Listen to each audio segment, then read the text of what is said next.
I opened Facebook and saw my husband's cousin wearing my wedding dress, the one my late mother had sewn by hand. In that moment, I knew my 2-year marriage was over. Let me explain how I got here. 2 months ago, I came home to find my mother-in-law wearing my grandmother's pearl necklace without asking. When I told Alex how that made me feel, he just shrugged it off. "She didn't mean anything by it, Elena," he said dismissively. That was red flag number 1. Red flag number 2 came when Patricia criticized our small apartment at our housewarming party, calling it quaint in front of all our friends. Again, Alex defended her. "She just wants the best for us," he told me with that patronizing tone I was getting used to. But this Facebook post, this was different.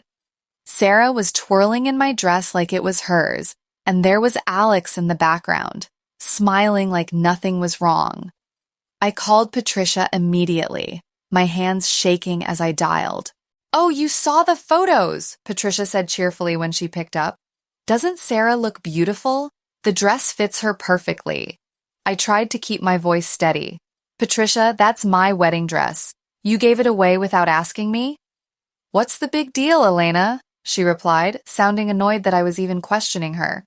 "It was just collecting dust in your closet. Sarah needed it more than you did. She can't afford a nice dress, and you already got your use out of it." My voice broke as I explained, but it had my mother's lace. She passed away when I was 23, and I incorporated every piece of her vintage lace into that dress. It was irreplaceable. Patricia's response was swift and cold.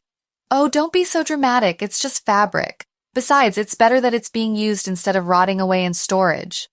When Alex came home that evening, I showed him the photos on my laptop, expecting shock, support, anything. Instead, he just sighed heavily and said, "Elena, for God's sake, it's just a piece of fabric. Stop being so dramatic." Those words hit me like a physical blow. Just fabric. My mother's final gift to me, her love sewn into every stitch, reduced to nothing. I stared at this man who was supposed to protect me, support me, understand me, and realized he'd been choosing his mother over me for 2 entire years. I didn't scream. I didn't throw things. I didn't slam doors or call him names. Instead, I walked calmly to our bedroom and pulled out a suitcase. As I folded my clothes methodically, everything became crystal clear. This wasn't about one dress. This was about a pattern where my feelings were consistently dismissed, where my boundaries meant nothing, where I was expected to shrink myself to make his mother comfortable.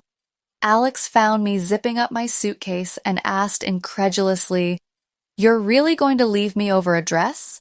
I looked at him one last time and said, "I'm leaving because you've shown me that my feelings will never matter as much as your mother's.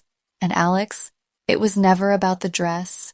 It was about respect, something you never gave me." I stayed at my sister's that night, and for the first time in months, I felt completely free. 6 months later, I'm sitting in my own beautiful apartment, one that I chose, decorated exactly how I wanted it. No one calls it quaint. No one borrows my jewelry without asking. No one dismisses my feelings or tells me I'm being dramatic. The divorce was finalized last month. Alex tried to reconcile several times, suddenly understanding how much he'd hurt me once I was gone. But I'd learned something important. When someone shows you how little they value you, believe them the first time. Last week, I was reading in a coffee shop using a vintage lace bookmark when the barista struck up a conversation about it. His name is David, and it turns out his grandmother was a seamstress too.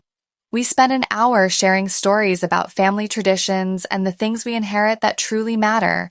When I told him about my mother's lace and what it meant to me, his eyes lit up with understanding, not dismissal. He didn't call me dramatic or tell me it was just fabric. Instead, he said, "Your mother sounds like she was an amazing woman. That dress must have been incredibly special." We have our second date this weekend, and for the first time in years, I'm excited about what the future holds. Sometimes the worst betrayals lead us exactly where we need to be. I learned that it's better to be alone and respected than together and diminished. I learned that my feelings matter, my boundaries matter, and most importantly, I matter.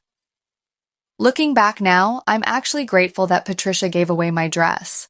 Not because I didn't love it, I did, deeply, but because it finally showed me who Alex really was.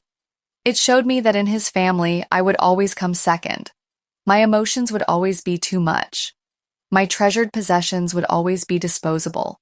That wedding dress was made with my mother's love, but the marriage it represented was built on a foundation that could never support me.